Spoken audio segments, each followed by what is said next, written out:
BRICS में इस वक्त बिजनेस फोरम लीडर्स डायलॉग चल रहा है। प्रधानमंत्री Narendra Modi. Excellencies, BRICS business समुदाय के लीडर्स, आप सबको नमस्कार। मुझे खुशी है कि दक्षिण अफ्रीका की भूमि पर रखते ही हमारे कार्यक्रम की शुरुआत ब्रिक्स बिजनेस फोरम से हो रही है। सबसे पहले मैं राष्ट्रपति रामाफोसा को उनके निमंत्रण और इस बैठक के आयोजन के लिए बहुत बहुत धन्यवाद देता हूं। ब्रिक्स बिजनेस काउंसिल को 10वीं वर्षगांठ पर बहुत बहुत बधाई और शुभकामनाएं देता हूं। पिछले 10 वर्षों में ब्रिक्स बिजनेस काउंसिल ने हमारे आर्थिक सहयोग को बढ़ाने में बहुत महत्वपूर्ण भूमिका निभाई है। 2009 में जब ब्रिक्स की पहली समिट आयोजित की गई थी, तब विश्व एक बड़े आर्थिक संकट से बाहर आ रहा था।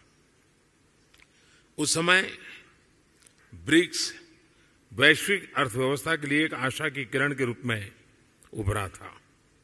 वर्तमान समय में भी कोविड महामारी, तनावों और विवादों के बीच विश्व आर्थिक चुनौतियों से जूझ रहा है। ऐसे समय में ब्रिक्स देशों के एक बार फिर महत्वपूर्ण भूमिका है। फ्रेंड्स, वैश्विक अर्थव्यवस्था में उथल-पुथल के बावजूद भारत आज विश्व की फास्टेस्ट ग्रोइंग मेजर इकोनॉमी है। जल्द ही भारत $5 ट्रिलियन इकोनॉमी बन जाएगा।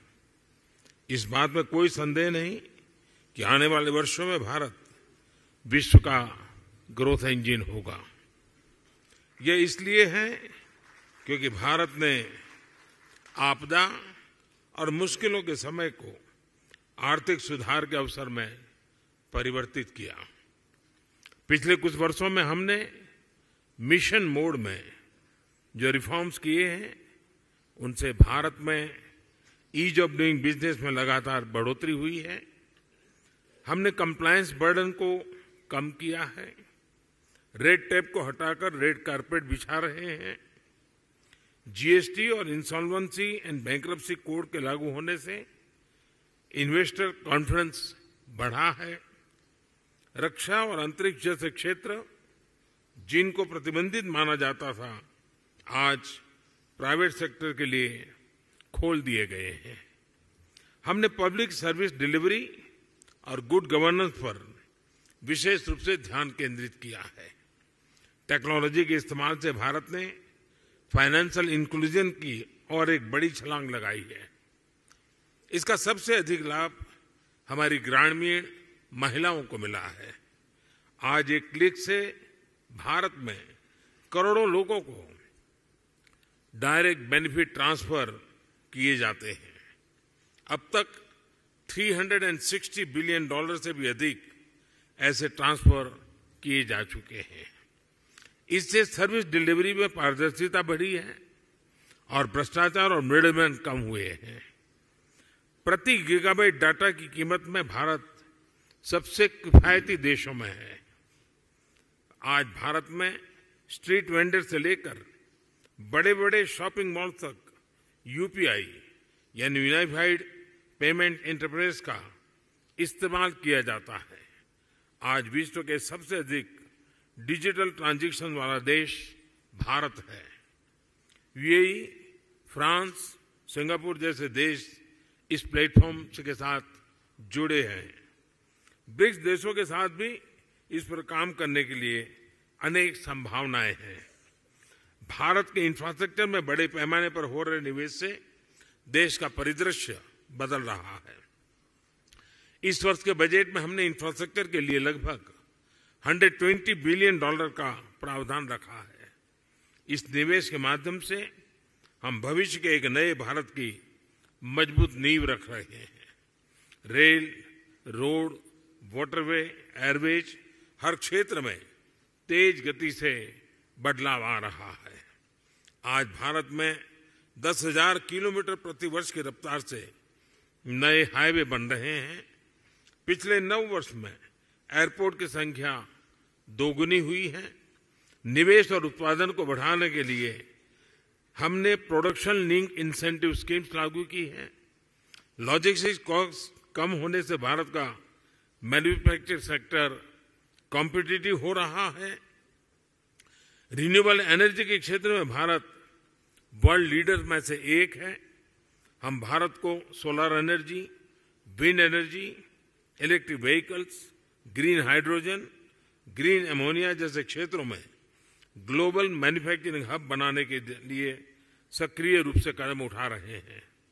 स्वाभाविक है कि इससे भारत में रिन्यूएबल टेक्नोलॉजी का एक बड़ा मार्केट बनेगा। आज भारत में विश्व का तीसरा सबसे बड़ा स्टार्टअप इकोसिस्टम है। भारत में इस समय 100 से भी अधिक यूनिकॉर्न है। आईटी, टेलीकॉम, फिनटेक, एआई और सेमीकंडक्टर्स जैसे क्षेत्रों में हम make in India, make for the world के विजन को आगे बढ़ा रहे हैं। इन सभी प्रयासों का सामान्य जन के जीवन पर प्रत्यक्ष रूप से सकारात्मक प्रभाव पड़ा है। पिछले 9 वर्षों में लोगों की आय में लगभग 3 गुना वृद्धि हुई है। भारत के आर्थिक विकास में महिलाओं की सशक्त भागीदारी रही है।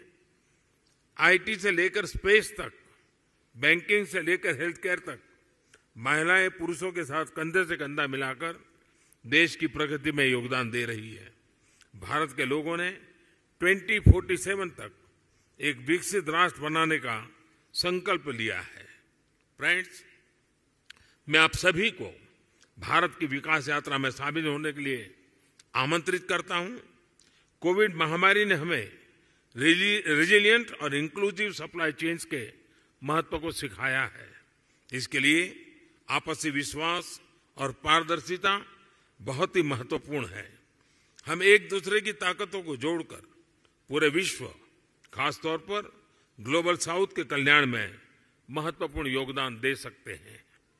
एक्सेलेंसी, मैं एक बार फिर ब्रिक्स बिजनेस जगत के लीडर्स को उनके योगदान के लिए बधाई देता हूं।